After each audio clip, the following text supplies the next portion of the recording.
الحمد لله رب العالمين والعاقبة للمتقين والصلاة والسلام على سيد الأنبياء والمرسلين أما بعد فأعوذ بالله من الشيطان الرجيم بسم الله الرحمن الرحيم یا ایها الذین آمنوا اتقوا اللہ وکونوا مع الصادقین صدق اللہ مولانا العلی العظیم۔ بادِ توحید کے متوالو، شمع رسالت کے پروانوں، غوث و خواجہ اور رضا کے چاہنے والوں، آئیے سب سے پہلے ہم اور آپ نہایت ہی ادب اور احترام کے ساتھ اپنے اور ساری کائنات کے مرکز عقیدت جناب محمد رسول اللہ صلی اللہ تعالی علیہ وسلم کی بارگاہ بے کس پناہ میں جس طرح سے میں آپ کو پڑھاؤں، میرے ساتھ مل کر پورا مجمع با آواز بلند ہدیہ غلامی درود و سلام کے انداز میں پیش کر لیں۔ پڑھیں الصلاۃ والسلام علیک یا رسول اللہ، السلام علیک یا رسول اللہ۔ میں اپنی ماؤں، بہنوں اور بچیوں سے گزارش کروں گا کہ کچھ دیر کے لیے اگر اپنے بچوں پر کنٹرول کر لیں تو زیادہ بہتر ہوگا۔ اس کی وجہ یہ ہے کہ خواتین کے بیٹھنے کا جہاں انتظام کیا گیا ہے وہاں سے بچوں کے شورگل کی آواز بہت دیر سے اور بہت زیادہ آ رہی ہے، تو اگر تھوڑی دیر تک وہ انہیں چپ کرا لیں تو اطمینان کے ساتھ ہمیں اور آپ کو کچھ باتیں سیکھنے سکھانے کا انشاءاللہ موقع مل جائے گا۔ عورتوں سے گزارش ہے کہ وہ بھی میرے ساتھ درود شریف پڑھیں، لیکن ان کی کوشش یہ ہو کہ ان کی آواز پردے کے اندر تک محدود رہے، اس طرف بیٹھے مردوں تک ان کی آواز نہ پہنچے، اس کا خیال رکھیں۔ پڑھیں الصلاۃ والسلام علیک یا حبیب اللہ، الصلاۃ والسلام علیک یا نبی اللہ، الصلاۃ والسلام علیک یا نبی اللہ، وعلی آلک واصحابک یا نور اللہ صلی اللہ تعالی علیہ وسلم۔ رب کعبہ کی بارگاہ میں دعا ہے، مولا اپنے حبیب صاحب لولاک صلی اللہ تعالی علیہ وسلم کے صدقہ طفیل ہم تمام حاضرین اور سامعین کو تو ماہ ربیع الاخر کی برکتوں سے بھرپور مالا مال فرما۔ مولا اس سال جتنے تیرے بندوں اور بندیوں نے تیرے محبوب صلی اللہ علیہ وسلم کی 12ویں اور سیدنا سرکار غوث اعظم کی 11ویں منایا ہے، انہیں دنیا اور آخرت دونوں جہاں میں اس کا بہتر اجر عطا فرما، اور ہماری قیامت تک آنے والی تمام نسلوں کی گردن میں غوث اعظم کی غلامی کا پٹا ڈال دے۔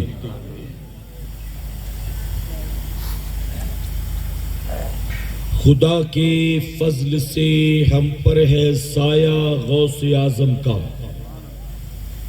خدا کے فضل سے ہم پر ہے سایہ غوث اعظم کا، ہمیں دونوں جہاں میں ہے سہارا غوث اعظم کا۔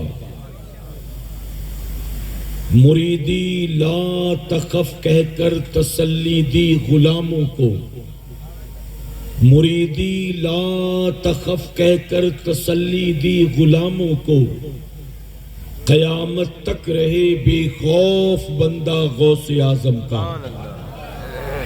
اور ندا دے گا منادی حشر میں یوں قادریوں کو، ندا دے گا منادی حشر میں یوں قادریوں کو، کہاں ہے قادری کر لے نظارہ غوث اعظم کا۔ سبحان اللہ سبحان اللہ۔ اور جمیل قادری 100 جاں سے قرباں اپنے مرشد پر۔ یہ جناب جمیل قادری مرید اور خلیفہ ہیں اعلیٰ حضرت عظیم البرکت کے۔ یوں عرض کرتے ہیں جمیل قادری 100 جاں سے قرباں اپنے مرشد پر، بنایا جس نے ہم جیسوں کو بندہ غوث اعظم کا۔ اور کسی شاعر نے بہت خوب کہا، ہمارے دین کی حقانیت کے یہ دونوں شاہد ہیں، ہمارے دین کی حقانیت کے یہ دونوں شاہد ہیں، معین الدین اجمیری محی الدین جیلانی۔ میرے پیارے آقا علیہ الصلوۃ والتسلیم کے پیروانوں،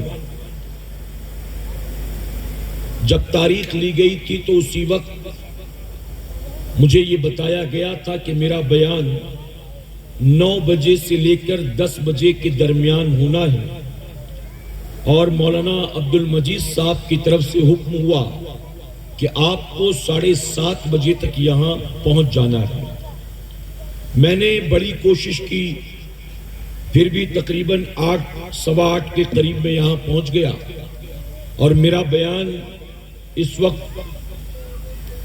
9:52 یا 53 پر شروع ہوا ہے، اور پرمیشن بھی 10 بجے تک کا ہی ہے۔ اب ان ساری چیزوں کے ساتھ ساتھ ایک سب سے بڑا مسئلہ جو ہے وہ یہ ہے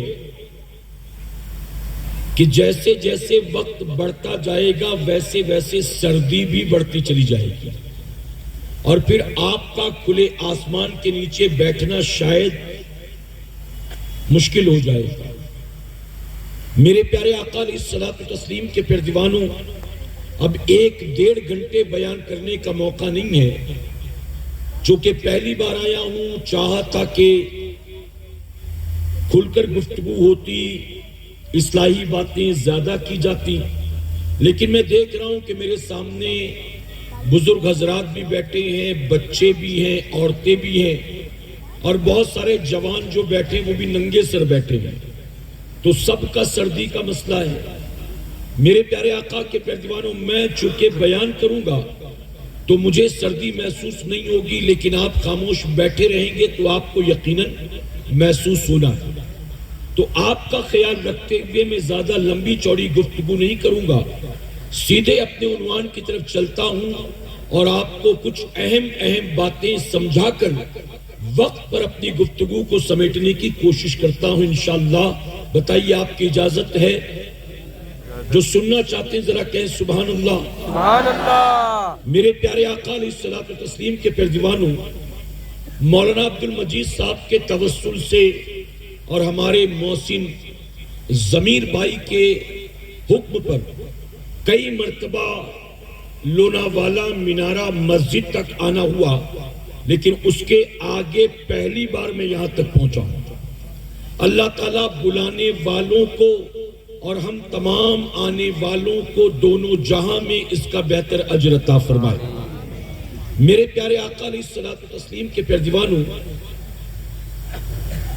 ہمارے یہاں پر جب بھی کسی بزرگ کے نام پر کوئی محفل ہوتی ہے، چاہے وہ غوث اعظم کے نام پر ہو، چاہے وہ غریب نواز کے نام پر ہو، چاہے وہ مخدوم کچوچا کے نام پر ہو، چاہے وہ خواجہ بندہ نواز کے نام پر ہو، چاہے وہ محبوب الہی کے نام پر ہو، چاہے وہ مخدوم مائمی کے نام پر ہو، جب بھی اولیاء اکرام کے نام پر محفلیں سجائی جاتی ہیں تو اکثر شروع سے آخر تک اللہ کے اس ولی کی کرامات کو بیان کیا جاتا ہے، اور مجمع بھی کرامات سننا پسند کرتا ہے، اور سنانے والے بھی اکثر کرامات سناتے ہیں۔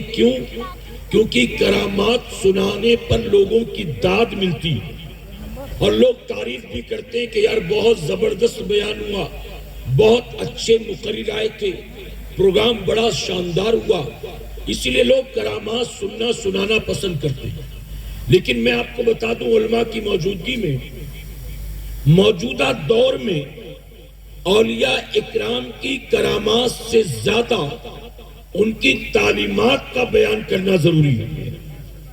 اس کی وجہ کہ کرامات ہم غوث اعظم کی بچپن سے سنتے چلے آ رہے ہیں، لیکن بتائیے اگر ہم 12 بار یہ سن چکے ہر سال کہ غوث اعظم نے 12 سال کی ڈوبی بارات کو دوبارہ زندہ کر دیا ہے، دولہا بھی صحیح سلامت، دلہن بھی صحیح سلامت، ساری بارات صحیح سلامت، اور جو 12 سال پہلے کشتی ڈوب گئی تھی غوث پاک نے دوبارہ اس کو تیرا دیا۔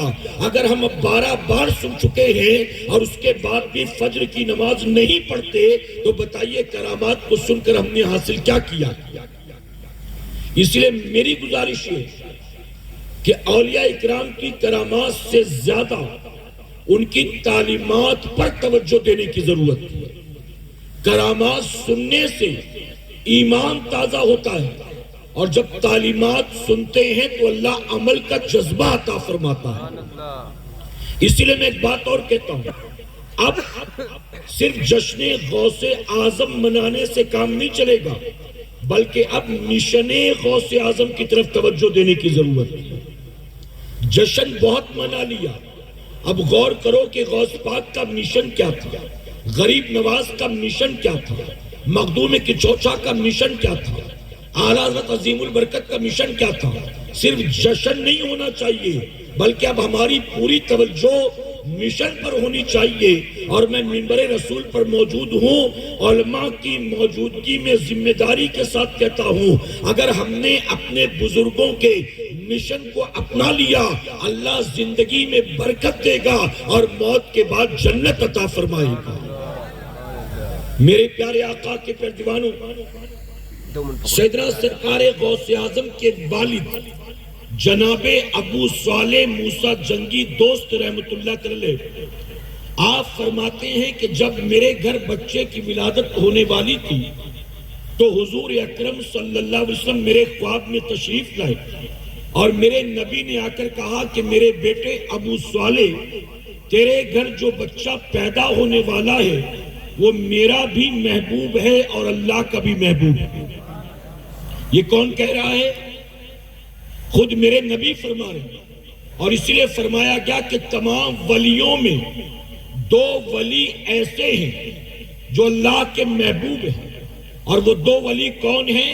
ایک شیخ عبد القادر جیلانی ہیں اور دوسرا محبوب الہی خواجہ نظام الدین اولیاء ہیں۔ اس لیے آپ کو یعنی خواجہ نظام الدین اولیاء کو محبوب الہی کہا جاتا ہے اور غوث پاک کو محبوب سبحانی کہا جاتا ہے۔ تو نبی نے فرمایا یہ میرا بھی محبوب ہے اور میرے رب کا بھی محبوب ہے۔ اور ایک مرتبہ جناب ابو صالح فرماتے ہیں میرے نبی خواب میں آئے اور آ کر کہا کہ ابو صالح، تیرے گھر جو بیٹا پیدا ہونے والا ہے اللہ نے تیرے اس بیٹے کو تمام ولیوں میں وہی مقام عطا کیا ہے جو مقام اللہ نے مجھے تمام نبیوں میں عطا فرمایا ہے۔ یعنی حضور فرماتے میں امام الانبیاء ہوں اور عبد القادر جیلانی امام الاولیاء۔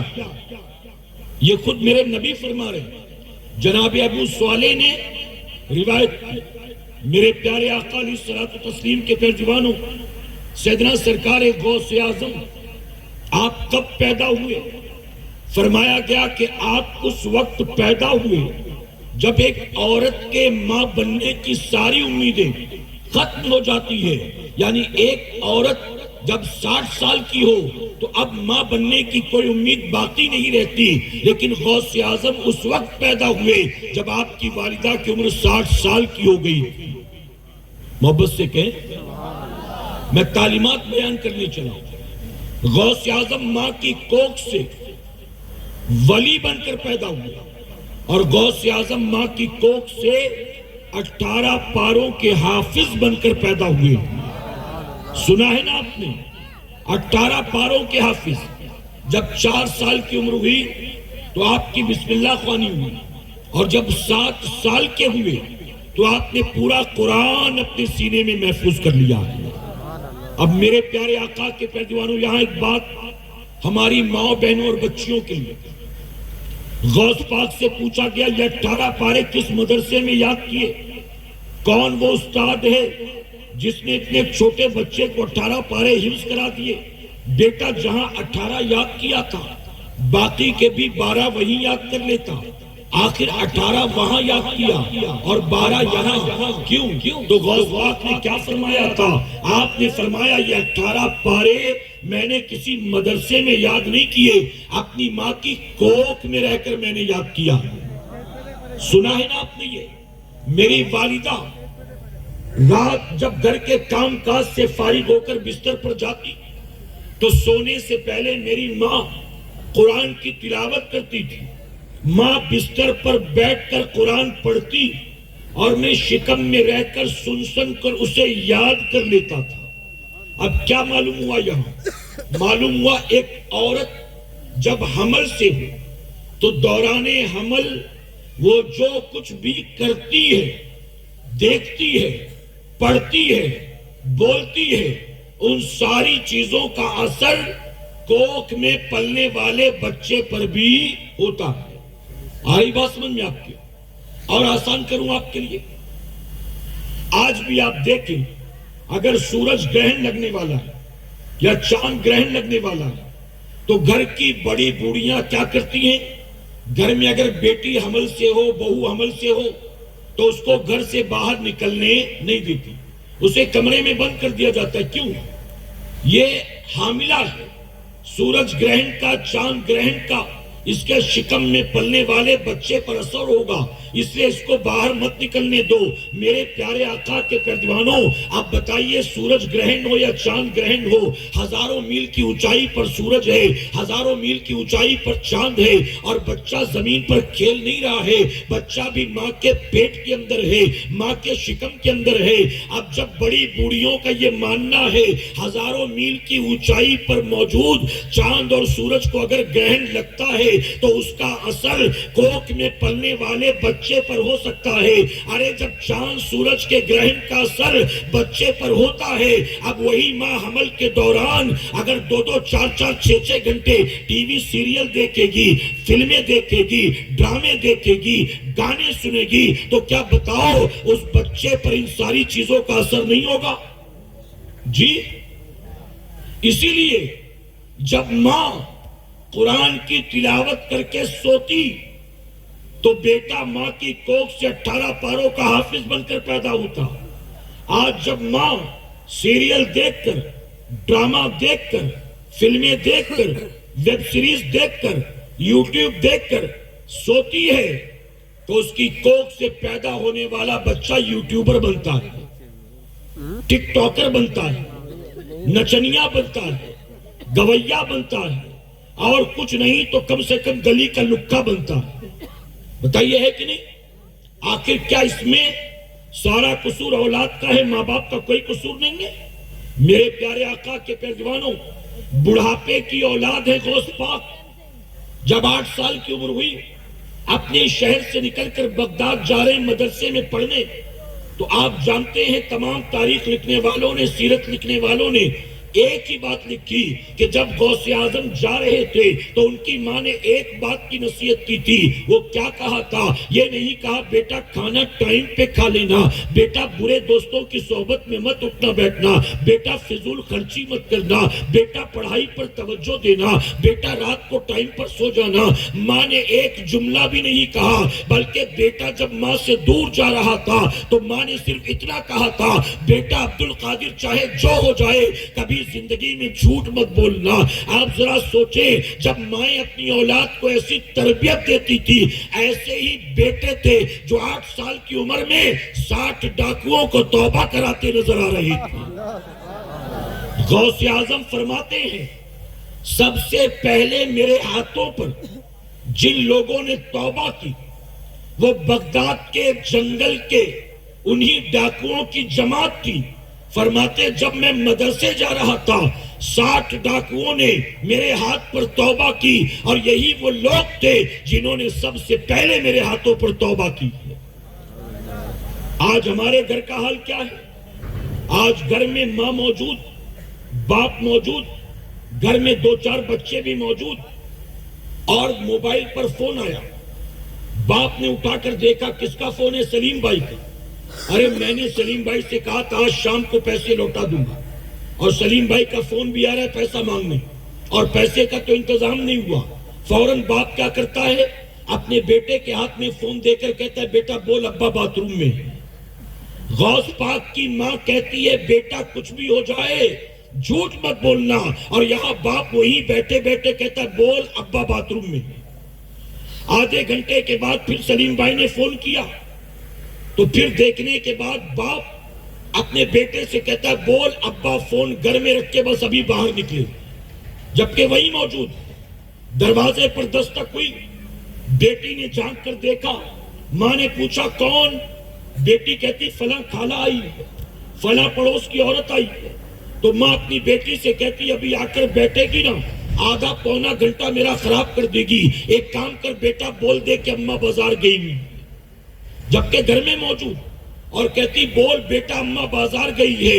اے سرکار مدینہ کے پیروانوں, آپ سوچیں کہ ماں کی عمر تھی 68 سال, بیٹے کی عمر تھی 8 سال, اور ماں کہتی بیٹا کبھی جھوٹ مت بولنا. اور یہاں بچہ 12, 13, 14, 15 سال کا, یہاں بیٹی 12, 13, 14, 15 سال کی, اور ماں باپ خود بٹھا کر ان کو جھوٹ کی تعلیم دے رہی ہیں. کبھی کبھی ماں اپنے بچوں سے کہتی ہے بیٹا ابا آئے تو ان کو یہ بات مت بتانا. کبھی باپ کہتا ہے بیٹی فلاں کا فون آیا تھا امی کو مت بتانا. اس طرح سے کبھی کہتے دادا سے چھپا لینا, چاچا کو مت بتانا, پھوپھا کو مت بتانا, خالہ کو مت بتانا. جب بچوں کو بچپن سے ہمارے گھر میں ماں باپ خود بٹھا بٹھا کر جھوٹ کی تعلیم دیتے ہیں, تو جب بچے جوان ہوتے ہیں تو اڑوسیوں پڑوسیوں سے نہیں اپنے ماں باپ سے جھوٹ بولنا شروع کر دیتے ہیں.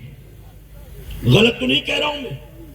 اگر آپ نے ببول کا پیڑ لگایا اور امید لگائے بیٹھے کہ گلاب کے پھول آئیں گے, اس میں آپ نے بیج لگایا نیم کا اور توقع ہے آم کی, ملنا ہے آپ کو. بچپن سے اولاد کو جھوٹ سکھاؤ گے تو نتیجہ کیا ہوگا؟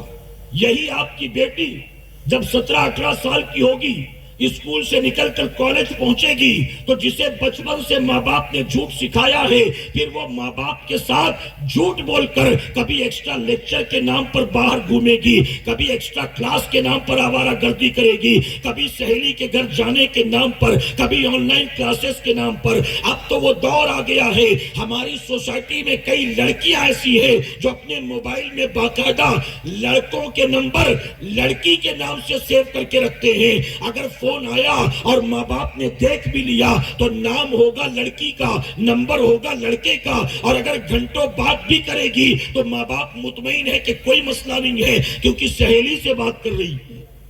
تو یہ تربیت بتاؤ کس نے دی؟ غوث پاک کی ماں کہتی عبد القادر چاہے جو ہو جائے جھوٹ مت بولنا. غوث پاک نے ماں کی ایک نصیحت پر عمل کیا. ڈاکوؤں کا سردار کہتا تو بچہ ہو کر ماں کی نافرمانی نہ کرے, ہم جوان ہو کر مولا کی نافرمانی کرتے ہیں. اے بچے اپنا ہاتھ بڑھا, تیری ماں کی اطاعت اور فرما برداری نے ہمیں اپنے مولا کا فرما بردار بنا دیا. آج جھوٹ کا بازار گرم ہے, اس سے جھوٹ, اس سے جھوٹ, اس سے جھوٹ. سیدنا سرکار غوث اعظم اپنے مریدوں کو تعلیم دیتے کبھی جھوٹ مت بولنا. غوث اعظم فرماتے میں نے زندگی میں کبھی جھوٹ نہیں بولا. یہ غوث اعظم کی تعلیم ہے. اور میرے پیارے آقا کے پیروانوں, آج بازار میں بیٹھا ہوا ہر آدمی جھوٹ بول رہا. دکاندار جھوٹ بولتا ہے, گراہک جھوٹ بولتا ہے, مالک جھوٹ بولتا ہے, نوکر جھوٹ بولتا ہے. ارے ہم کبھی کبھی کسی سے کہتے ہیں کہ اللہ کے بندے تیرے مقدر کا جو رزق لکھا ہے وہ تجھے ملنا ہے, تو جھوٹ کیوں بولتا ہے؟ تو جانتے ہو کیا جواب؟ مولانا جھوٹ نہیں بولیں گے نا تو دکان کا کرایہ نکالنا مشکل ہو جائے گا. جھوٹ نہیں بولیں گے تو 2 لڑکے رکھے, ان کی تنخواہ کہاں سے دیں گے؟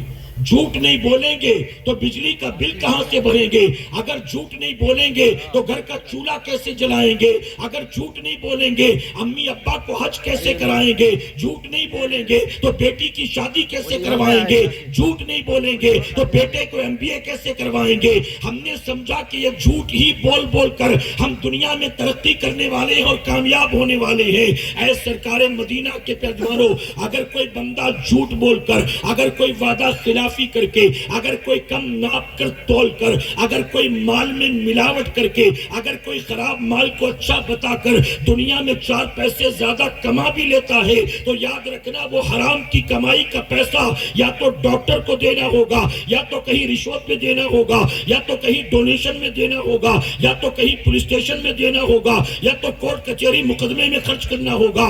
اگر تم نے کمایا حرام کے راستے سے ہے تو حرام کا مال کس راستے سے نکلے گا تمہیں اس کی خبر بھی نہیں ہوگی۔ اس لیے 4 نہیں 2 ہی ملے، لیکن حلال کا ملے اس کی کوشش کریں کہ انشاءاللہ۔ اچھا فرمایا صوفیہ نے ملنا اتنا ہی ہے جتنا اللہ نے نصیب میں لکھا ہے۔ اب یہ تجھ پر ہے کہ تو حرام راستے سے کماتا ہے کہ حلال راستے سے کماتا ہے، ملنا اتنا ہی۔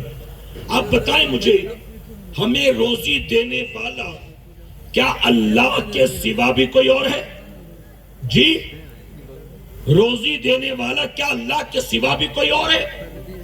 اس ساری کائنات کا خالق بھی اللہ ہے، مالک بھی اللہ ہے، رازق بھی اللہ ہے۔ ارے وہ صرف ہمیں رزق نہیں دیتا، سمندر کی تہ میں رہنے والی مچھلیوں کو بھی وہی کھلاتا ہے، بلوں میں رہنے والی چیٹیوں کو بھی وہی کھلاتا ہے، ہوا میں اڑنے والے پرندوں کو بھی وہی کھلاتا ہے۔ ارے ہمیں اور آپ کو نہیں، سانپ بچھو کے مقدر میں کیا غذا ہے وہ بھی اللہ ہی نے ان کو دیا ہے۔ بلکہ صوفیہ نے تو یہاں تک فرما دیا، اماوس کی کالی رات میں، کالے رنگ کی غار میں، کالے رنگ کی مٹی میں، کالے رنگ کی چیٹی اگر چلتی ہے تو اس چیٹی کے قدموں کی آہٹ کو اللہ سنتا ہے، اس چیٹی کو اللہ دیکھتا ہے، اور وہی اسی مٹی میں اللہ چیٹی کو روزی بھی عطا کرتا ہے۔ ہمیں لگتا ہے جھوٹ نہیں بولیں گے تو دکان نہیں چلے گی، جھوٹ نہیں بولیں گے تو مارکیٹ میں ٹکنا مشکل ہو جائے گا۔ آپ جانتے مجھے غیرت آتی کہتے ہوئے، ایک مسلمان نے لوگوں کا مال جمع کیا اور 70 کروڑ روپے کا گھوٹالہ کیا۔ کتنے کا؟ 70 کروڑ روپے کا گبن کیا اس نے۔ اس کو گرفتار کر کے جیل میں ڈال دیا گیا۔ وہ ظالم جیل میں چلا گیا، ادھیڑ عمر تھا۔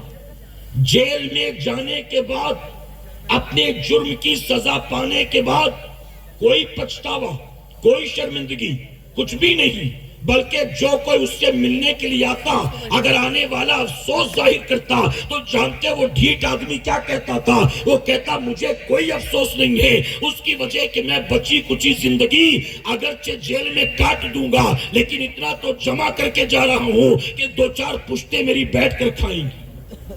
آپ سوچیں، بلکہ میرے پیارے آقا کے پیروانوں، ابھی مولانا صاحب کہہ رہے تھے کل میں گجرات میں تھا، تو کل میں نے گجرات میں یہ بات کہی تھی کہ مسلمان اب دکانوں پر بیٹھ کے فراڈ نہیں کرتا، اب صرف کارخانوں میں، فیکٹریوں میں، دفتر میں بیٹھ کر فراڈ نہیں کرتا۔ اب تو مسلمان اتنا بے باک ہو چکا ہے، اتنا بے خوف ہو چکا ہے کہ اب تو مسلمان معاذ اللہ ثم معاذ اللہ حج عمرہ کے نام پر بھی ٹھگی کے دھندے کرتا ہے، لوگوں سے پیسے جمع کرتا ہے کہ بیچ دوں گا، بیچ دوں گا، ایئرپورٹ پر 3 بجے آ جانا، اور ہم نے دیکھا غریب بیچارے 40 آدمیوں کا جتھا ایئرپورٹ پر انتظار کرتا رہتا ہے۔ 3 بجے ایجنٹ نے بلایا تھا، 5 بج گئے اب تک آیا نہیں، 6 بج گئے اب تک آیا نہیں، اس نے کہا تھا فلائٹ 9 بجے کی ہے، اب تو 8 بج گئے اب تک آیا نہیں۔ آخر میں پتا چلتا ہے کہ اب وہ آنے والا نہیں ہے، تو جانتے وہ غریب جن کے ساتھ دھوکہ دھڑی ہوئی تھی، وہ غریب کہتے ہیں ارے ظالم بھاگنا تھا، پیسے لے کے بھاگ جاتا، کم سے کم ہمارا پاسپورٹ تو دے دیتا.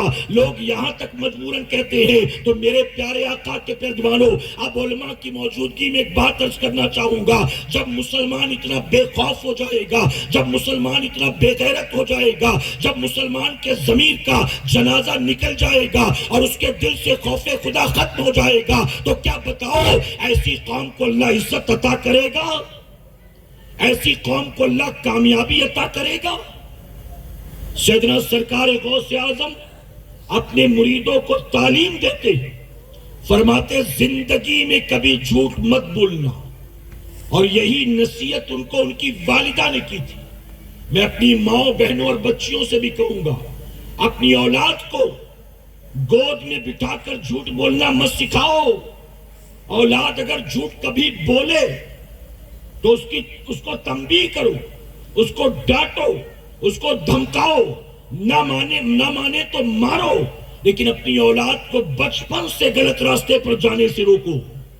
میرے پیارے آقا کے پیروانوں، سیدنا سرکار غوث اعظم بغداد کے مدرسے میں گئے، جا کر پڑھائی کی آپ نے.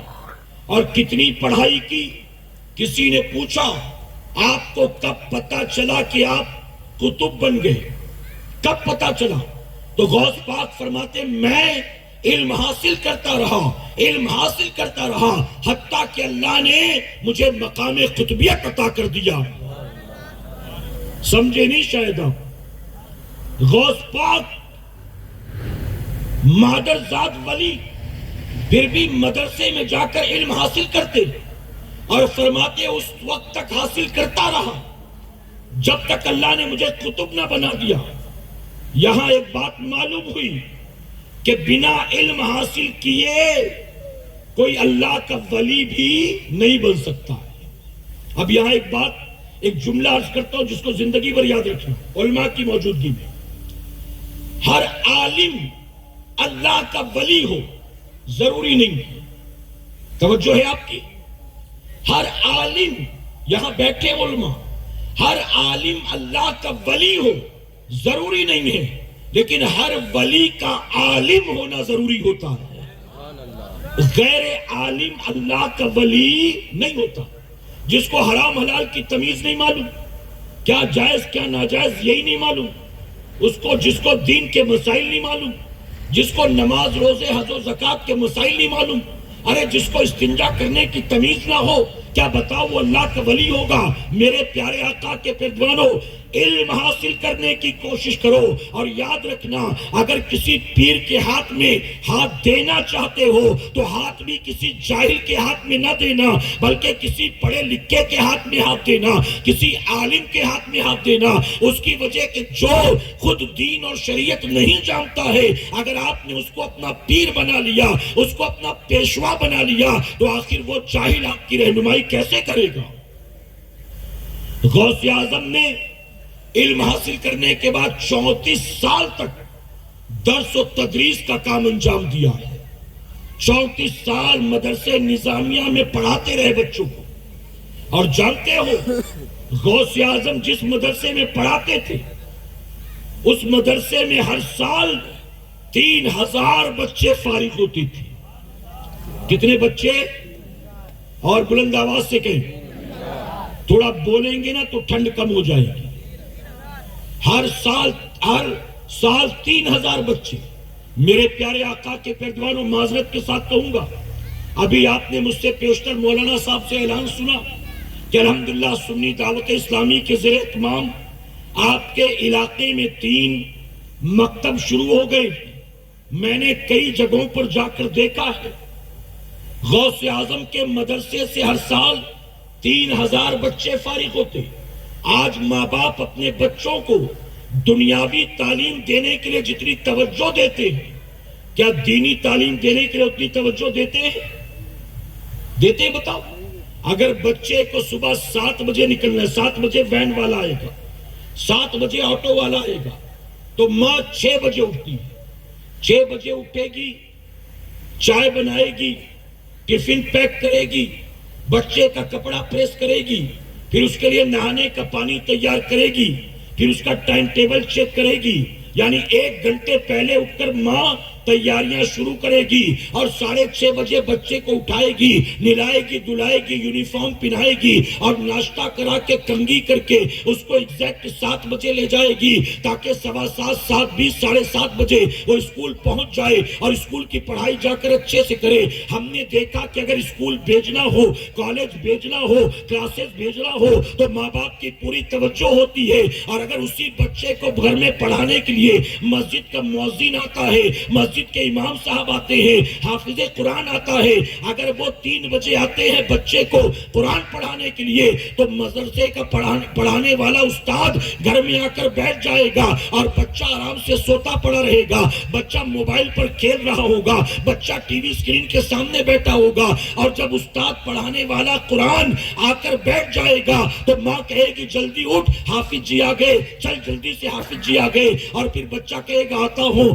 2 منٹ رکو آتا ہوں۔ اے سرکار مدینہ کے پیروانوں، اسکول پہنچانا ہو تو 1 گھنٹے پہلے سے ماں باپ انتظام و تیاری میں لگ جاتے ہیں، اور بچے کو اگر عربی پڑھانا ہو تو پڑھانے والا آ کر بیٹھ جاتا ہے، بچہ باہر کھیل رہا ہوتا ہے، بچہ موبائل پر گیم کھیل رہا ہوتا ہے، بچہ ٹی وی پر ڈرامہ یا کارٹون دیکھ رہا ہوتا ہے۔ اب آپ خود دل پر ہاتھ رکھ کر بتائیں، ہمارے اپنے نزدیک دینی علم کی زیادہ اہمیت ہے کہ دنیاوی علم کی زیادہ اہمیت؟ کبھی کبھی میں کہتا ہوں اگر ہمارے 2.5 پونے 3 سال کے بچے کا ایڈمیشن کسی کانوینٹ اسکول میں کرانا ہو، انٹرویو کی تاریخ آ گئی، 18 تاریخ کو صبح 8 بجے اپنے بچے کو لانا انٹرویو کے لیے، تو 18 تاریخ آنے میں ابھی 10 دن باقی ہے۔ ماں باپ دونوں اپنے 2.5 پونے 3 سال کے بچے کے پیچھے محنت کرنا شروع کر دیتے ہیں۔ کوئی ABCD یاد کروائے گا، کوئی جیک اینڈ جل یاد کروائے گا، کوئی 1 2 3 4 یاد کروائے گا، کوئی what is your name, what is your father's name, what is your mother's name۔ وہ جانتے ہیں کہ 10 دن باقی ہے، ہمیں پوری تیاری کرنا ہے، تب جا کر 18 تاریخ کے انٹرویو میں ہمارا بچہ پاس ہوگا، اور پاس ہوگا تو فلاں کانوینٹ اسکول میں ہمارے بچے کا داخلہ ہو جائے گا، اور اگر ہم نے تیاری نہ کی تو پھر بچہ فیل ہو جائے گا، پھر اس کا فلاں کانوینٹ اسکول میں داخلہ نہیں ہو سکے گا۔ میں کہتا ہوں 2.5 پونے 3 سال کا بچہ ہمٹی ڈمٹی جیک اینڈ جل یاد کرانے کے لیے ماں باپ اتنی محنت کرتے ہیں، لیکن وہی بچہ پڑھ پڑھ کر 10ویں میں پہنچ جاتا ہے۔ کبھی بتاؤ، اس کا باپ بھی پوچھتا ہے بیٹا جمعہ کی 2 رکعت پڑھنے تو جاتا ہے، پہلے مجھے بتا وضو میں کتنی باتیں فرض ہیں، نماز میں تو کیا کیا پڑھتا ہے، باقی سب تو امام صاحب پڑھتے ہیں، تو رکوع میں کیا پڑھتا ہے، تو سجدے میں کیا پڑھتا ہے۔ ارے 2.5-3 سال کا تھا تو کانوینٹ میں داخلے کے لیے ماں باپ نے اتنی محنت کی، اب جب جوانی کی طرف چلا ہے تو اس کو جنت میں پہنچانے کے لیے ماں باپ کوئی محنت کر رہے ہیں؟ میرے پیارے آقا کے پیروانوں، نہ باپ کو ثنا آتی ہے نہ بچے کو ثنا آتی ہے، نہ باپ کو صحیح سے سورہ فاتحہ پڑھنے کی تمیز ہے، نہ اولاد کو صحیح سے سورہ فاتحہ پڑھنے کی تمیز ہے۔ اپنے بچوں کو دے کیا رہے ہو؟ میں آپ سے پوچھتا ہوں، غوث اعظم ماں کی کوکھ سے ولی بن کر پیدا ہوا، پھر بھی مدرسے میں جا کر پڑھائی کی کہ نہیں کی؟ پڑھنے کے بعد بچوں کو پڑھایا کہ نہیں پڑھایا؟ غوث اعظم نے 34 سال میں 1 لاکھ شاگرد بنائے، 1 لاکھ بچوں کو تعلیم دی۔ میرے پیارے آقا کے پیروانوں، آپ اگر اپنی مسجد کے امام صاحب سے جا کر کے آپ بتائیں آپ کے یہاں پر کسی کا انتقال ہوتا ہے تو نماز جنازہ کون پڑھاتا ہے؟ امام صاحب نا۔ کون پڑھاتا ہے؟ کارپوریٹر، چودھری صاحب، پولیس کا خبری، سوشل ورکر؟ کون پڑھاتا ہے؟ مسجد کا امام۔ جمعہ کون پڑھاتا ہے؟ کسی کی شادی ہو تو نکاح کون پڑھاتا ہے؟ آپ کے لیے عید بقرعید کی نماز کون پڑھاتا ہے؟ آپ کو نماز پنجگانہ کون پڑھاتا ہے؟ آپ کے گھر میں کسی کا انتقال ہو جائے تو اس کی قرآن خوانی فاتحہ کون کرتا ہے؟ ارے وہ مسجد کا امام جو سال بھر آپ کی دینی رہنمائی کرتا ہے، دینی قیادت کرتا ہے، اگر اپنی مسجد کے اس امام سے کہو حضرت عشاء کی نماز کے بعد آپ مجھے 5 منٹ کا ٹائم دیں گے، امام صاحب کہیں گے بتاؤ کیا کام ہے، آپ کہنا عشاء کی نماز کے بعد بتاؤں گا۔ اب جب عشاء کی نماز سے فارغ ہو گئے، تمام نمازی جانے لگے، امام صاحب سے آپ نے مصافحہ کیا، امام صاحب نے کہا بتاؤ کیا کام ہے، اب آپ امام صاحب سے کہیں حضرت صرف اتنا کرنا ہے، آپ یہاں بیٹھ جائیں، میں آپ کو 2 رکعت نماز پڑھ کے دکھاتا ہوں، آپ ذرا دیکھ لیں میں صحیح سے نماز پڑھتا ہوں کہ نہیں پڑھتا ہوں، میری سورہ فاتحہ صحیح ہے کہ نہیں ہے، میرا رکوع صحیح ہے کہ نہیں ہے، میرا قاعدہ صحیح ہے کہ نہیں ہے، میرا سجدہ صحیح ہے کہ نہیں ہے، آپ بیٹھے میں 2 رکعت پڑھتا ہوں، آپ دیکھ لیں اور میری اصلاح کر دے، تو کیا بتاؤ امام اس پر ناراض ہو جائے گا؟ امام کہے گا میرے پاس فالتو ٹائم نہیں ہے، کہے گا۔ اگر آپ اپنی مسجد کے امام سے کہیں امام صاحب 5 منٹ کے لیے وضو خانے پر چلے، میں آپ کو وضو کر کے دکھاتا ہوں، آپ خالی دیکھ لیں کہ میں صحیح سے وضو کرتا ہوں کہ نہیں کرتا ہوں، اگر کچھ گڑبڑ ہے تو میری اصلاح کر دیں، کیا امام ناراض ہوگا؟ لیکن ہم نے اپنے علماء سے، اپنے ائمہ سے کیا یہ فائدہ اٹھانے کی کوشش کی؟ میرے پیارے آقا کے پیروانوں، اگر کھڑا کر کے لوگوں سے پوچھا جائے، دیکھا جائے تو پتا چلے گا جیب میں 1 نہیں 2 موبائل رکھے، ایک ایپل والا ہے، ایک اینڈرائیڈ والا ہے، واٹس اپ بھی ہے، فیس بک بھی ہے، ٹک ٹاک بھی ہے، یوٹیوب بھی ہے، جس کی ضرورت ہے وہ بھی، جس کی ضرورت نہیں وہ بھی، سارے ایپ تم نے ڈاؤن لوڈ کر رکھے ہیں۔ میں آپ سے پوچھتا ہوں یہ موبائل چلانا، یہ فیس بک پر اکاؤنٹ بنانا، یہ یوٹیوب پر چینل بنانا، یہ ویڈیو لوڈنگ اپلوڈنگ کرنا، کیا ماں کی کوکھ سے سیکھ کر آئے تھے؟ آپ کہو گے نہیں، ابھی دنیا میں سب کچھ سیکھا ہے۔ ارے جب اپنی ضرورت کے لیے، اپنی مختصر زندگی کے لیے تو یہ ساری چیزیں سیکھ سکتا ہے، تو اپنی جنت میں جانے کے لیے کیا تو دین کی باتیں نہیں سیکھ سکتا ہے؟ نماز پڑھنا نہیں سیکھ سکتا ہے؟ قرآن پڑھنا نہیں سیکھ سکتا ہے؟ میرے پیارے آقا کے پیروانوں، تو کوئی جاہل اللہ کا ولی نہیں ہوتا، ہر ولی کے لیے عالم ہونا ضروری ہوتا ہے۔ آپ سارے ولیوں کے امام حضور غوث اعظم سے لے کر اعلیٰ حضرت عظیم البرکت تک جتنے اولیاء صوفیاء گزرے، ان سب کی سیرت اٹھا کر دیکھیں، آپ کو کوئی بھی جاہل نہیں ملے گا، بلکہ سب کے سب عالم دین ملیں گے۔ لیکن آج ہماری جہالت کی وجہ سے مارکیٹ میں بہت سے جاہل پیر بھی پیدا ہو گئے ہیں، بے پڑھے لکھے جاہل۔ اب تو وہ دور آ گیا سنیوں، ہمارے دین سے دوری کی وجہ سے چرسی گجیڑی افیمچی بھی ولی بن کر بیٹھے ہوئے ہیں، چرس چلم گانجے کا دم مارنے والا مزار کے سرہانے مجاور بن کر بیٹھا ہوا ہے، عرس بھی کر رہا ہے، قوالی بھی ہو رہی ہے، چندے بھی آ رہے ہیں، جمعرات چڑھاوا بھی چڑھ رہا ہے۔ اس چرسی گنجیڑی کے کھانے پینے کے ساتھ ساتھ چرس گانجے چلم کا بھی انتظام بیٹھے بیٹھے ہو جا رہا ہے۔ آپ ذرا سوچو، اے سرکار مدینہ کے پیروانوں، فرمایا کہ جو حضور کی سنت پر عمل نہ کرے اللہ کا ولی نہیں ہوتا ہے۔ ارے سنت پر جو عمل نہ کرے، جب وہ ولی نہیں ہوتا تو جو حرام کھاتا پیتا ہو، کیا وہ اللہ کا ولی ہوگا؟ سیدنا سرکار غوث اعظم آپ کی بارگاہ میں جب بھی کوئی شخص آتا، تندرستی کی شکایت کرتا، غریبی کی شکایت کرتا، بے برکتی کی شکایت کرتا، بے روزگاری کی شکایت کرتا، تو غوث اعظم اسے صرف ایک نسخہ بتاتے تھے، ایک وظیفہ، ایک عمل۔ وہ کیا تھا؟ غوث پاک فرماتے نماز کی پابندی کرو۔ کیا فرماتے؟ جی نماز کی پابندی کرو۔ پریشانی کوئی بھی ہوتی، ہر مسئلے کا حل ہے کہ نماز کی پابندی۔ کیوں؟ غوث اعظم جانتے تھے یہ نماز ہی تو ہے اللہ نے قرآن میں جس کا 700 مرتبہ حکم عطا کیا، یہ نماز ہی تو ہے کہ میرے آقا نے صحابہ کو نماز کی تاکید کی، جو پڑھے گا اسے کیا انعام ملے گا یہ بھی بتا دیا، جو نہیں پڑھے گا اس کے لیے کیا وعید آئی یہ بھی بتا دیا.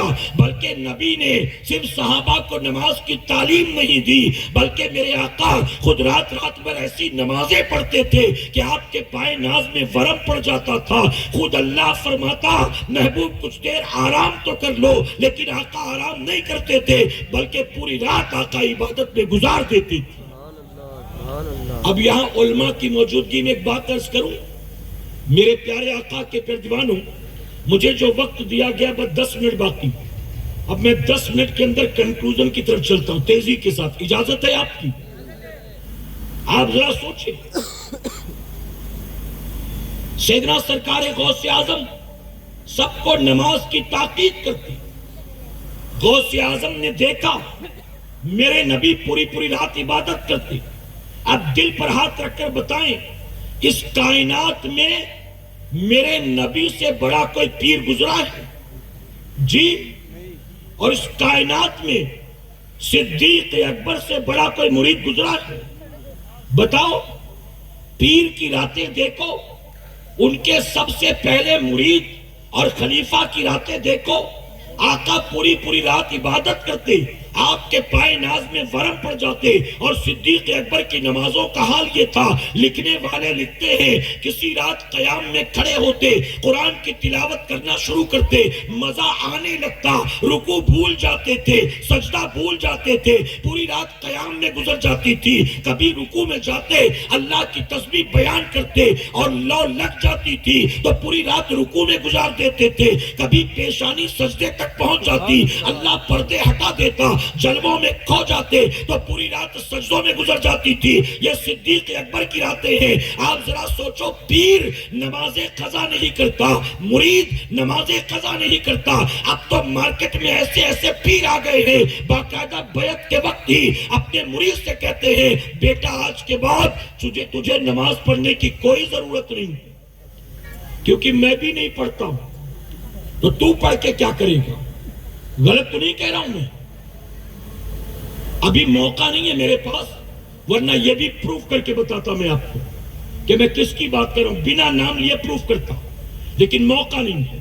صرف اتنا بتاؤں گا سنیوں، جو پیر بے نمازی ہو اور مریدوں کو بے نمازی بنائے وہ پیر نہیں ہے بلکہ وہ پیر ہے. پیر کون ہوتا ہے؟ شاعر مشرق ڈاکٹر اقبال لکھتے ہیں پیر وہ ہوتا ہے جو بے نمازی مریدوں کو نمازی بنا دیتا ہے. اور آگے فرماتے ہیں پیر وہ ہوتا ہے اگر مرید پہلے سے نمازی ہو تو پیر نمازی مریدوں کو تہجد گزار بنا دیتا ہے. یا کہہ رہا بیٹا دکان تو دیکھ دین میں دیکھوں گا، دھندا تو دیکھ جنت میں دیکھوں گا.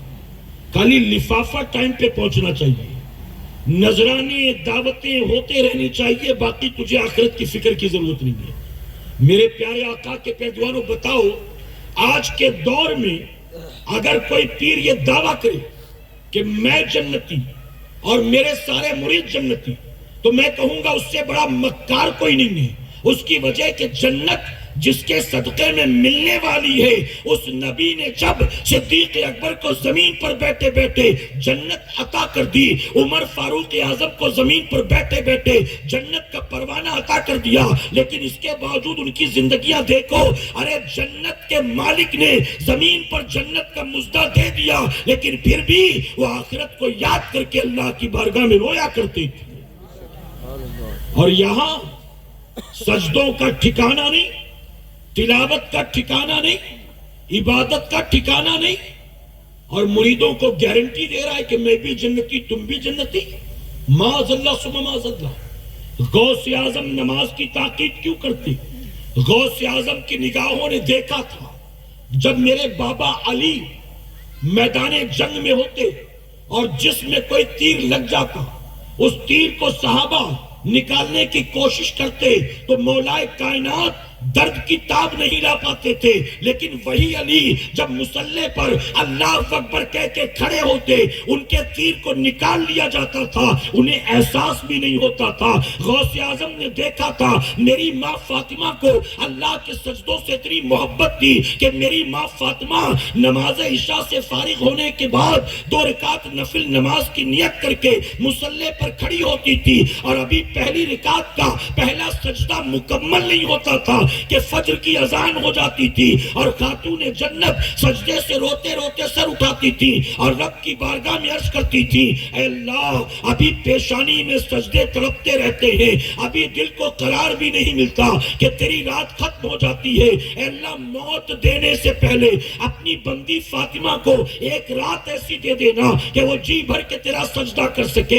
غوث اعظم نے دیکھا تھا میرے نانا کو نماز سے پیار ہے، میرے بابا کو نماز سے پیار ہے، میری ماں فاطمہ کو نماز سے پیار ہے۔ ارے غوث اعظم جانتے تھے یہ نماز ہی تو تھی جس کی حفاظت کے لیے امام حسین نے کربلا کے میدان میں اپنا سب کچھ لٹا دیا تھا۔ غوث اعظم نے دیکھا تھا ایک مرتبہ امام زین العابدین اپنے گھر میں نماز پڑھ رہے تھے، ان کے گھر کے کونے میں آگ لگ گئی، اللہ اکبر، جب آگ لگی تو شور ہوا، اڑوسی پڑوسی جمع ہوئے، ان سب نے مل جل کر ان کے گھر کی آگ کو بجھایا ہے، لیکن امام زین العابدین اطمینان سے نماز پڑھتے جا رہے ہیں، انہیں کچھ خبر ہی نہیں ہے۔ جب نماز سے فارغ ہوئے تب تک آگ بجھ گئی تھی، آپ نے سلام پھیرا، بستی والوں نے کہا آپ کے گھر میں آگ لگ گئی تھی، آپ نماز پڑھ رہے تھے، ہم نہ آتے تو پتہ نہیں کیا ہوتا، ارے آگ لگی تھی آپ کو کوئی خبر ہی نہیں، تو کیا جواب دیا تھا امام زین العابدین نے؟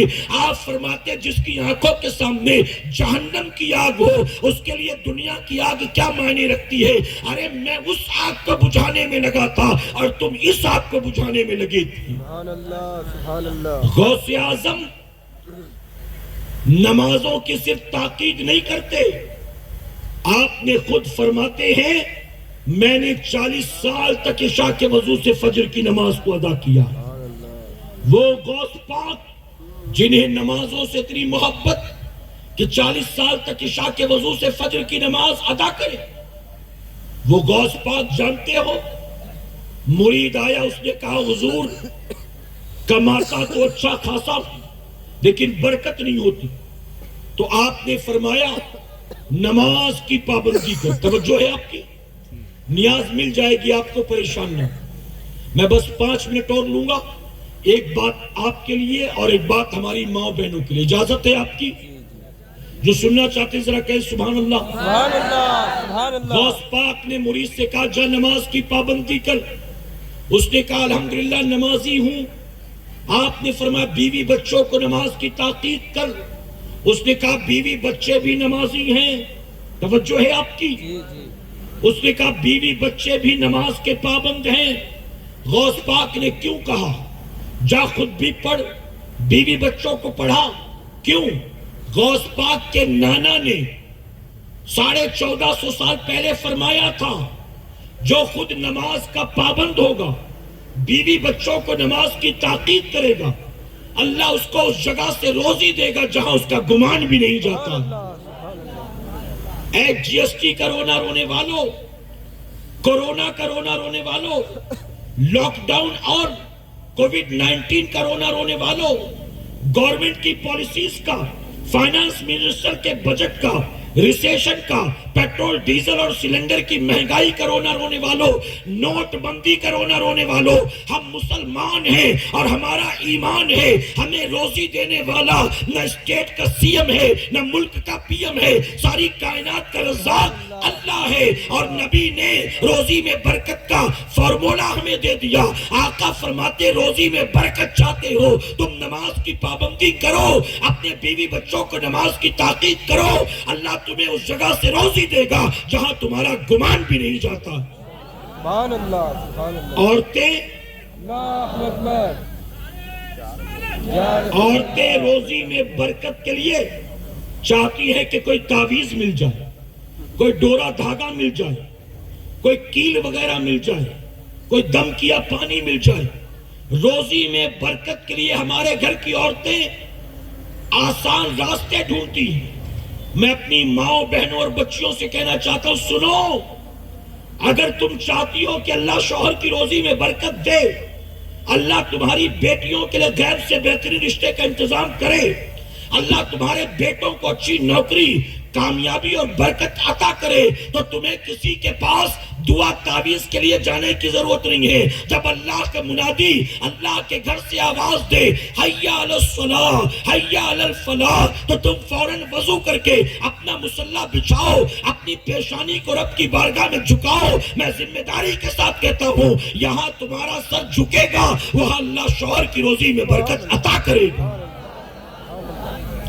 غوث اعظم نے فرمایا جا بیوی بچوں کو نماز کی تاکید کر۔ اس نے کہا بیوی بچے بھی نمازی۔ میں نے کہا نا دو باتیں ہیں، اجازت ہے آپ کی؟ کہا بیوی بچے بھی نمازی۔ غوث اعظم نے کہا پھر جا گھر کے دروازے پر پردہ لگا دے۔ گیا پردہ لگا دیا، ہفتے 10 دن 15 دن کے بعد واپس آیا۔ پہلے آیا تھا تو چہرہ مرجھایا تھا، اب آیا تو مسکرا رہا تھا۔ پہلے آیا تھا تو پریشانی لے کر آیا تھا، اب آیا تو غوث پاک کے لیے تحفہ لے کر آیا تھا۔ غوث اعظم نے فرمایا اب کیا حال ہے؟ وہ کہتا ہے جاب وہی ہے، انکم وہی ہے، خرچے بھی اتنے ہی ہیں، لائف سٹائل بھی وہی ہے، کچھ بھی نہیں بدلا، لیکن صرف ایک پردہ لگانے سے اللہ نے بہت برکت عطا کر دی۔ غوث پاک نے کہا جا اللہ کبھی کسی کا محتاج نہ بنائے۔ بندے نے کہا حضور مجھے یہ بات سمجھ میں نہیں آئی، روزی میں برکت کا دروازے کے پردے سے کیا تعلق؟ آپ نے بہت بار سنا ہوگا۔ غوث اعظم نے کہا تو نمازی، تیرے بیوی بچے نمازی، لیکن راستہ چلتے بے نمازیوں کی نظر جب تیرے گھر کے اندر پڑتی تھی، ان بے نمازیوں کی نگاہوں کی نحوست کی وجہ سے تیرے گھر سے اللہ برکت کو اٹھا لیتا تھا۔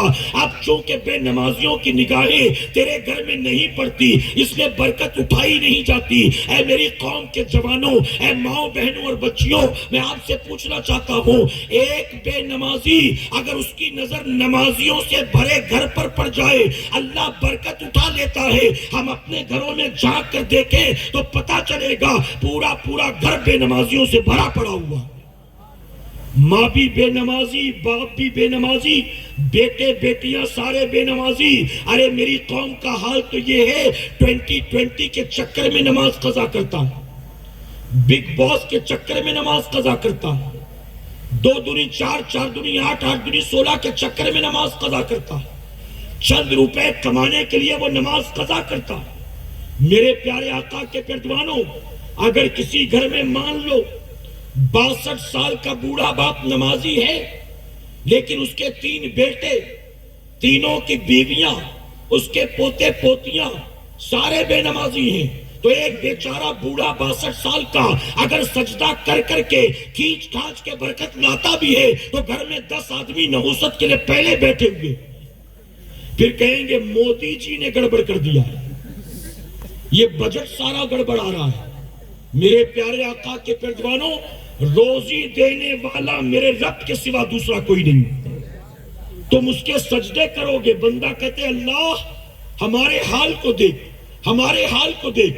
اللہ فرماتا بندے اپنے اعمال تو دیکھ، اپنے اعمال تو دیکھ۔ یقیناً جب تک اعمال اچھے تھے اللہ نے ہمیں حال بھی اچھا عطا فرمایا تھا۔ اب آخری بات اپنی بہنوں کے لیے اجازت ہے آپ کی؟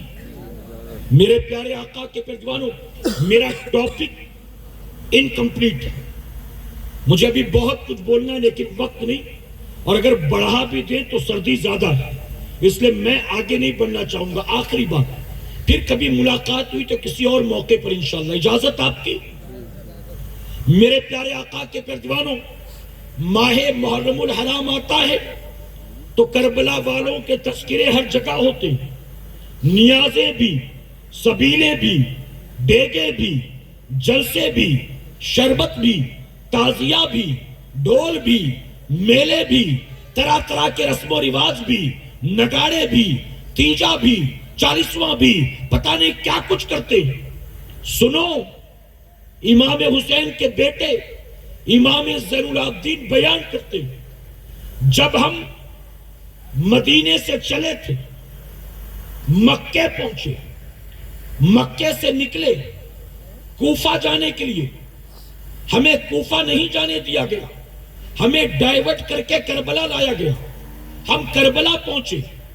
امام زین العابدین کہتے ہیں اس پورے سفر میں مدینے سے مکے ہو، مکے سے کربلا ہو، پورے سفر میں میری پھوپھی زینب ہمارے ساتھ تھی، اور میں دیکھ کر حیران تھا، اس پورے سفر میں میری پھوپھی زینب نے کسی رات تہجد کی نماز کو قضا نہیں کیا۔ ہماری بہنیں سن لیں، عورتوں پر عید نہیں، بکرا عید نہیں، جمعہ نہیں، نماز جنازہ نہیں، تو نتیجہ یہ ہے کہ سال سال بھر اللہ کا سجدہ ہی نہیں کرتی۔ جانتے بزرگان دین فرماتے ہیں ایک بے نمازی مرد ہو یا عورت، جب اس کو غسل دینے کے بعد، کفن پہنانے کے بعد اس کی نماز جنازہ کے لیے امام آتا ہے، مقتدی کھڑے ہوتے ہیں، تو صوفیہ فرماتے ہیں فرشتے اس مرنے والے کو دیکھ کر ہنستے ہیں اور آپس میں باتیں کرتے ہیں، لو آج اس کی پڑھنے لوگ جمع ہو گئے جس نے زندگی بھر خود کبھی اللہ کا سجدہ نہیں کیا، آج اس کی نماز پڑھی جائے گی جس نے اللہ کا سجدہ کبھی نہیں کیا۔ اللہ اکبر۔ اور جانتے ہیں فرشتے یہاں تک کہتے ہیں پڑھنے والوں 3 نہیں 30 صفحے بھی لگا لو، اس کو جہنم میں جانے سے کوئی بچا نہیں سکتا۔ جو اللہ کا سجدہ نہ کرے اس کا یہ انجام۔ امام زین العابدین کہتے 7 تاریخ کو پانی بند، 8 کو پانی بند، 9 کو پانی بند، 10 کو پانی بند، 10 تاریخ آئی تو صبح سے جنگ جاری۔ امام زین العابدین کہتے 10 تاریخ کو دوپہر ہوتے ہوتے ہمارے پاس جتنے مرد تھے سب کو شہید کر دیا گیا، 72 لوگوں کو قتل کر دیا یزیدیوں نے۔ 10 محرم کی تاریخ گزری، مغرب کے بعد 11 کی شب لگی۔ امام زین العابدین کہتے یہ وہ رات تھی جب ہمارے خیمے کے چاروں طرف ہمارے اپنوں کی لاشیں بکھری ہوئی تھی۔ ان میں کوئی ایسا تھا جس کا سر تن سے جدا، کسی کے ہاتھ جسم سے جدا، کسی کے پیر جسم سے جدا، کسی کے جسم کو ٹکڑوں میں تبدیل کر دیا گیا، کسی کا پورا جسم جو تھا وہ تیروں سے چھلنی کر دیا گیا۔ امام زین العابدین کہتے ہیں کسی کی لاش کو گھوڑوں کی ٹاپوں سے روندا گیا تھا۔ 72 لاشیں ہمارے خیمے کے آس پاس پڑی تھی، ان میں کوئی میری پھوپھی زینب کا بھائی تھا، کوئی بھتیجا تھا، کوئی بھانجا تھا۔ ان 72 لاشوں میں میری پھوپھی کے 2 بیٹے بھی تھے، اون محمد۔ لیکن امام زین العابدین کہتے ہیں میں دیکھ کر حیران رہ گیا، ارے جب 11ویں کی رات آتی ہے ہمارے خیمے کے آس پاس ہمارے اپنوں کی لاشیں بکھری تھی، اور اس رات اٹھ کر بھی میری پھوپھی تہجد کی نماز ادا کر رہی تھی۔ جن کے گھر کی عورتیں 72 لاشوں کے سامنے اللہ کا سجدہ نہ چھوڑے، وہ بھی فرض نہیں تہجد، یقیناً انہی ماؤں کی کوکھ سے اور محمد جیسے بیٹے پیدا ہوتے ہیں۔ آج ٹی وی سیریل کی شوقین مائیں، بے حیا بے پردہ مائیں، وائی فائی اور انٹرنیٹ کے چکر میں غیر محرم دوستوں سے دوستیاں کرنے والی مائیں، کالج جانے والی بچیاں، اپنے بوائے فرینڈ کو اپنی گندی گندی تصویریں بھیجنے والی، اپنے اسٹیٹس اپنی ڈی پی پر اپنی ہی ویڈیو اور فوٹو ڈالنے والی، ٹک ٹاک پر اکاؤنٹ بنا کر اس پر چٹکلے سنانے اور ٹھمکے لگانے والی، آج کیا بتاؤ ایسی ماؤں سے تم غوث اعظم جیسی اولاد کی توقع کر سکتے ہو؟ سارا معاشرہ تباہ برباد ہو گیا۔ یاد رکھو جب باپ ابو صالح موسیٰ جنگی دوست کی طرح تقوی و طہارت کا پہاڑ ہوتا ہے، اور ماں حضرت فاطمہ کی طرح شرم و حیا کی پیکر ہوتی ہے، تو ایسے ماں باپ کے ملنے پر اللہ غوث اعظم جیسی اولاد عطا کرتا ہے۔ تباہ برباد ہو گیا سارا معاشرہ۔ ہم نے چھوڑ دیا اللہ رسول کے فرمان پر عمل کرنا، ہم نے چھوڑ دیا قرآن و سنت پر عمل کرنا۔ من کی مانیں گے مولا کی نہیں مانیں گے۔ میرے پیارے آقا کے پیروانوں، بس اسی پر اپنی گفتگو کو تمام کرتا ہوں کہ آج کس محفل پاک میں نے غوث پاک کی کوئی کرامت بیان نہیں کی، لیکن ہم اولیاء کی کرامات کے منکر نہیں ہیں۔ اگر غوث پاک کی کوئی کرامت نہ بیان کی جائے تو بھی ہم ان کی ولایت میں 1% بھی شک نہیں کرتے. کرامات بچپن سے سنتے چلے آ رہے ہیں. آج کے دور میں کرامات سے زیادہ تعلیمات کی طرف توجہ دینے کی ضرورت ہے.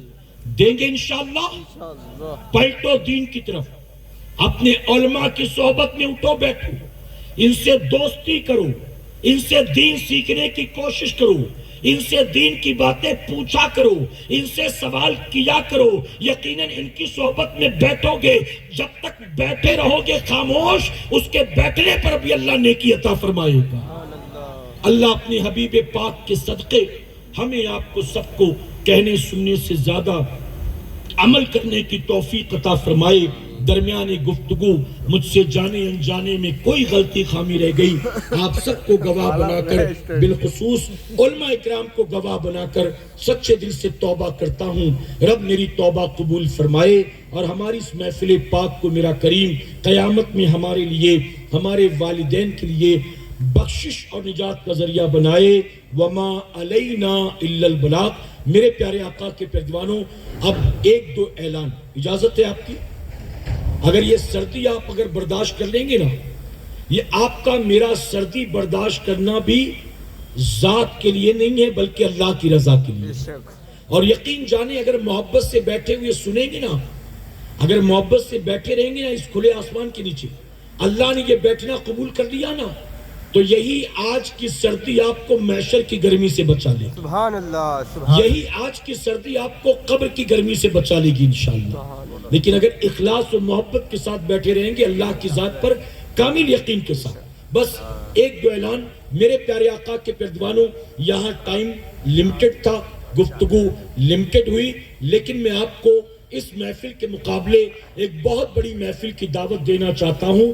الحمدللہ 3 سال کے گیپ کے بعد, پینڈیمک, کورونا اور لاک ڈاؤن کی وجہ سے 3 سال جو گیپ ہوا, اب 3 سال کے گیپ کے بعد پھر ایک بار وادی نور آزاد میدان میں عالمی تحریک سنی دعوت اسلامی کا ایک بار پھر سے عظیم الشان روح پرور سالانہ سنی اجتماع 16, 17, 18 دسمبر کو ہونے جا رہا ہے. 16 تاریخ جمعہ ہے, بعد نماز جمعہ رات 8 بجے تک عورتوں کے لیے اجتماع ہوگا. اس کے لیے آپ کو پریشان نہیں ہونا ہے, آپ کو اس کے لیے زیادہ کوئی محنت نہیں کرنا. لیکن 17 تاریخ سنیچر ہے, صبح فجر سے لے کر 18 تاریخ اتوار رات 10 بجے تک مردوں کے لیے اجتماع ہوگا. آپ تمام لوگوں کو 17 اور 18 تاریخ کو قافلے کی شکل میں وادی نور آزاد میدان پہنچنا ہے. آئیں گے انشاءاللہ, اور محبت سے کہیں انشاءاللہ. میرے پیارے آقا کے پردوانوں, ابھی تو تحریک کے ساتھیوں کا یہاں آنا جانا شروع ہوا, ابھی تو رشتہ بنا ہے, ابھی تو بڑھنا باقی ہے آگے تک. 3 مکتب شروع ہو گئے ہیں, اپنے بچوں کو ان مکتب میں بھی بھیجیں گے آپ کہ انشاءاللہ. آپ اس کا بھرپور فائدہ اٹھائیں. ایسا نہیں کہ مجھے قرآن پڑھنا نہیں آتا تو میرا بچہ بھی ویسے ہی رہ جائے. یہی چاہتے ہیں آپ؟ یہ چاہتے ہیں کہ اس کو بھی کلمہ نہیں آئے, درود نہیں آئے, یہاں تک کہ میں مر جاؤں تو مدرسے کے بچے یاسین شریف پڑھیں, قرآن کے پارے پڑھیں, اور میری اولاد جو ہے وہ تسبیح لے کر بیٹھی رہے؟ یہ پسند کریں گے؟ تو اس لیے اپنے بچوں کو مکتب میں بھیجیں, داخلہ کرائیں. مجھے نہیں پتا کہ فیس ہے کہ نہیں ہے, لیکن اگر ہوگی بھی تو اسکول کی فیس سے کئی گنا زیادہ کمی ہوگی. دینا پڑے 100, 50, 200 دیں, لیکن اپنے بچوں کو دینی تعلیم دیں. اس کی وجہ کہ MBA بھی کر لیا تو آپ کے کام نہیں آئے گا, لیکن سورہ فاتحہ اچھے سے پڑھتا ہوگا تو آپ کے بھی کام آئے گا انشاءاللہ. تو مکتب میں بچوں کو بھیجیں. 17-18 دسمبر وادی نور آزاد میدان میں آئیں. اپنے موبائل کے کیلنڈر میں ابھی سے نوٹ کریں, 17-18 دسمبر کو شادی بیاہ نہیں, ولیمہ نہیں, منگنی نہیں, پارٹی نہیں, پکنک نہیں, سیر و تفریح نہیں, گھومنا پھرنا نہیں, بلکہ 3 سال کے بعد موقع ملا ہے ہمیں اس 2 دن کے لیے پوری طرح قربانی دے کر وادی نور آنا ہے کہ انشاءاللہ. اور ابھی آپ کے پاس بہت موقع ہے, لوگوں کو بھی دعوت دے وادی نور کی. تقریباً 1 مہینہ ہے, دیں گے دعوت انشاءاللہ. جو ملے سب کو کہو وادی نور آنا ہے. میرے پیارے آقا کے پردوانوں, جب آپ جانے لگے تو پیچھے ہمارا مکتب بھی بامبے سے آیا ہے.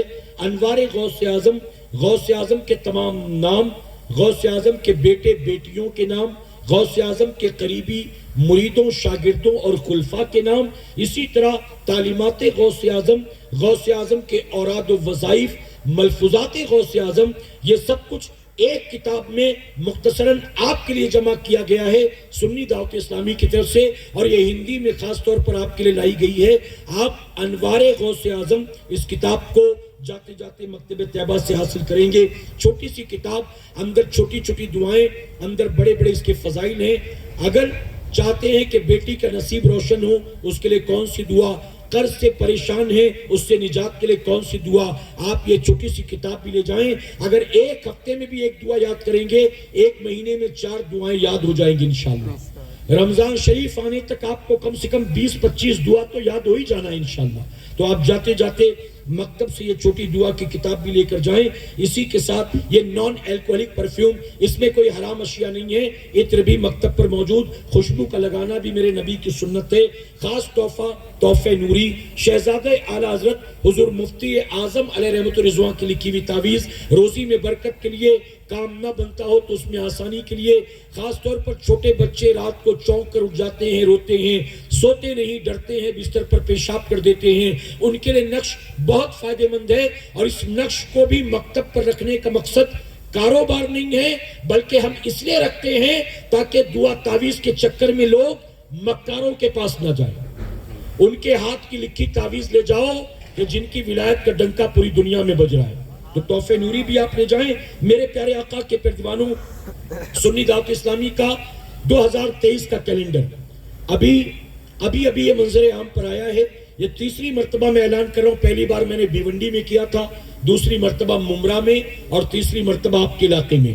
اگر آپ وادی نور میں آئیں گے تو بھی مل جائے گا، لیکن وہاں لاکھوں کا مجمع ہوتا ہے، شاید آپ مکتب تک پہنچ بھی نہ سکے، بھیڑ اتنی ہوتی ہے۔ اس لیے آپ کے علاقے میں آیا ہے، اور نئے کیلنڈر کی ضرورت ہر گھر میں، دفتر میں، فیکٹری میں، کارخانے میں، دکان میں، ہوٹل میں، سیلون میں، مسجد میں، مکتب میں، مدرسے میں، خانقاہ میں، مزار پر، ہر جگہ ہوتی ہے۔ تو اپنی ضرورت کے اعتبار سے لیتے ہوئے جائیں کہ انشاءاللہ جو نہیں آیا ہے اس کے لیے تحفے میں لے کر جائیں۔ اسی طرح یہ مٹی کے برتن بھی مکتب پر آئے ہیں۔ آخری اعلان میری طرف سے، میرے پیارے آقا کے پردوانوں، مٹی کے برتن کسی نبی نے کبھی میلمائن کے برتن میں نہیں کھایا، کسی نبی نے تھرموکول میں اور پلاسٹک کے برتن میں نہیں کھایا۔ سارے انبیاء مٹی کے برتن کا استعمال کرتے تھے، اور خود میرے آقا کی سنت ہے مٹی کے برتن استعمال کرنا۔ اب میں آپ سے پوچھوں، آپ کے کتنے لوگوں کے گھروں میں مٹی کا برتن ہے؟ میلمائن کا ہوگا، اسٹیل کا ہوگا، چائنا مٹی کا ہوگا، مہمانوں کے لیے کانچ کا بھی ہوگا، مہنگا والا سیٹ بھی ہوگا، لیکن مٹی کا نہیں ہوگا۔ اسی لیے میرے آقا فرماتے ہیں، فتنوں کے دور میں جو میری ایک سنت کو زندہ کرے گا، اللہ اس کو 100 شہیدوں کا ثواب عطا فرمائے گا۔ تو اس سنت کو زندہ کرنے کے لیے آپ لے کر جائیں گے کہ انشاءاللہ۔ گلاس بھی ہے، کپ بھی ہے، پیالہ بھی ہے، پلیٹ بھی ہے، پورا سیٹ لے لیں، سنگل لے لیں، لیکن لے جائیں۔ اب یہ تو سنت ہے۔ اور ایک فائدہ، حضور فرماتے ہیں جن کے گھر میں مٹی کے برتن ہوتے ہیں، فرشتے اس گھر کی زیارت کے لیے آتے ہیں۔ اسی طرح ایک سائنسدان لکھتا ہے، ایک سائنٹسٹ مٹی پر ریسرچ کر کے لکھتا ہے کہ جو لوگ ہمیشہ مٹی کے برتن میں کھاتے ہیں انہیں کبھی کینسر کی بیماری نہیں ہوتی ہے۔ یہ مٹی کا کمال نہیں میرے بھائی، نبی کے ہاتھ لگ گئے، اللہ نے شفا رکھ دی ہے مٹی میں۔ مٹی کا کمال نہیں، حضور کے ہاتھ لگے تو اللہ نے شفا رکھی۔ تو جاتے جاتے مکتب سے آپ یہ کوئی نہ کوئی تحفہ ہدیتاً لیتے ہوئے جائیں۔ عالمی تحریک سنی دعوت اسلامی کا آفیشیل یوٹیوب چینل ہے جس کا نام ہے SDI چینل۔ آپ اس چینل کو سرچ کریں، سبسکرائب کریں، بیل آئیکن پر کلک کریں۔ اسی طرح سے لائک، کمنٹ اور شیئر بھی آپ کرتے رہیں۔ آج کا یہ پورا پروگرام الحمدللہ ہیرا اسلامی چینل پونا پر لائیو ٹیلی کاسٹ کیا گیا ہے۔ آپ اگر بعد میں پھر سننا چاہتے ہیں، کسی کے ساتھ شیئر کرنا چاہتے ہیں، ہیرا اسلامی چینل پونا، آپ اس کو بھی یوٹیوب پر سرچ کریں اور اس کو بھی پھر سے سنیں اور شیئر بھی کریں کہ انشاءاللہ۔ اچھا، میں کوئی یوٹیوبر نہیں ہوں جو اس کا پروموشن کر رہا ہوں۔ یاد رکھیں، ہمارے جو چینل ہے نا، اس پر ایڈ نہیں آتی، اور جب ایڈ نہیں آتی تو نہ ہم مال کماتے ہیں نہ یوٹیوب کو کوئی فائدہ ہوتا ہے۔ تو یوٹیوب کا کوئی فائدہ نہیں ہے تو یوٹیوب ہم کو پروموٹ نہیں کرتا، اس لیے ہم خود اپنے آپ کو پروموٹ کرتے ہیں اور آپ سے توقع کرتے ہیں کہ آپ بھی پروموٹ کریں۔ کیوں؟ کیونکہ یوٹیوب پر لاکھوں چینل ہیں جو آپ کو جہنم میں گرانا چاہتے ہیں، ایسے میں ہم جیسے آپ کو جہنم سے بچانا چاہتے ہیں۔ تو آپ ایس ڈی آئی چینل کو بھی سبسکرائب کریں، ہیرا اسلامی چینل پونا کو بھی سبسکرائب کریں۔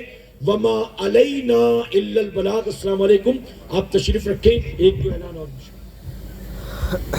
ایک مرتبہ درود پاک پڑھ لیں۔ اللہم صلی علی سیدنا مولانا محمد وبارک